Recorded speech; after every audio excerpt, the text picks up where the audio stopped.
Talk to me about CRM systems in estate agency and letting agency. What the CRMs could do better and differently, what estate agents and letting agents could do better and differently.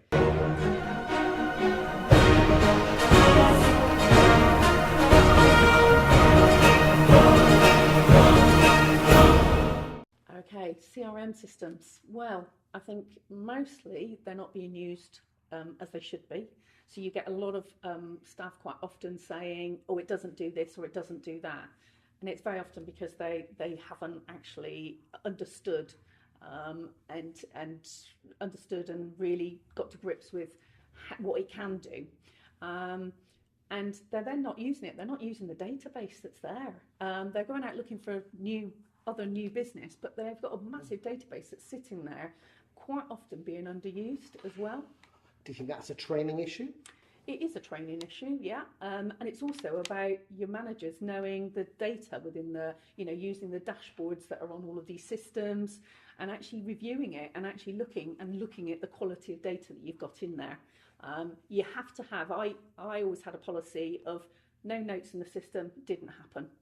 So if something wasn't there and we couldn't justify it, and no matter if somebody said, I did it, no, if it's not there, if the system doesn't say we've been to see that, done that viewing, or we've done this, or we've got that feedback, it didn't happen. So you've got to use those systems and make sure, because they're your Bible, their history, they hold so much value that you can then use. So if you do have changes of staff, there's still a history there that you can use, definitely. So is that the responsibility of the CRM systems to provide more training, or is it the responsibility of the frontline branch managers, or is it really the responsibility of the big bosses? I think it's the big bosses. The big bosses quite often need to really understand what the CRM systems do and don't do. They need to work it themselves. They need to understand, and they need to be able to check as to whether somebody's using it or not. I bet you a pound to a penny there's not many multi-branch MDs that know one side. Yeah, I suppose the bigger but I think they need to understand what's they're big picture people, aren't they? But I think they need to understand what's a real frustration for the staff, i.e. is everybody saying this doesn't work, and it actually doesn't work, but they're being told it does. They have to understand whether it's somebody, the staff just saying, no, we don't use that bit sort of side of things, then it is there. They need to understand its capabilities and where it may be lacking, and understand what then other technology that they might need to plug those gaps. So where does the responsibility actually lie? What, for the use of the CRM?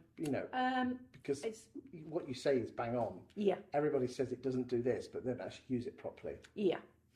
It's down to the training. I think it's down to the CRM to feedback, where if they think that because they've got data their end as well, because they can see if reports aren't being used that really other good agents are really using.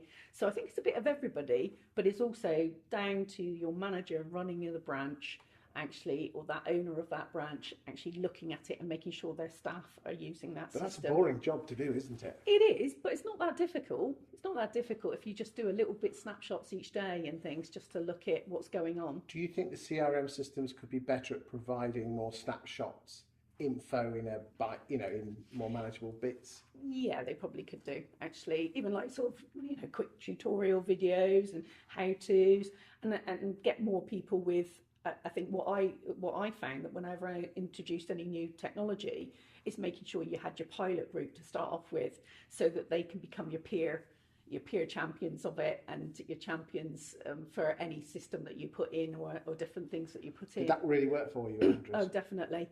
I made some mistakes at the beginning when I first put some things in, or the first thing that I did, I didn't test it robustly enough.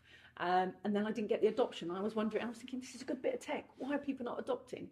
So then you go back and you start it again and do that. And implementation is the key thing. I hear loads of people saying, oh, this tech doesn't do that. It's because it hasn't been implemented correctly and also followed up. Okay, so what advice would you give to any trainers out there who work for big firms trying to get people to implement new software? You have to very much work with the software provider to make sure that your training suits, and there's training that suits all types of learning styles. You can't just do all online video tutorials if some of your staff members need the sit by Nelly side of things.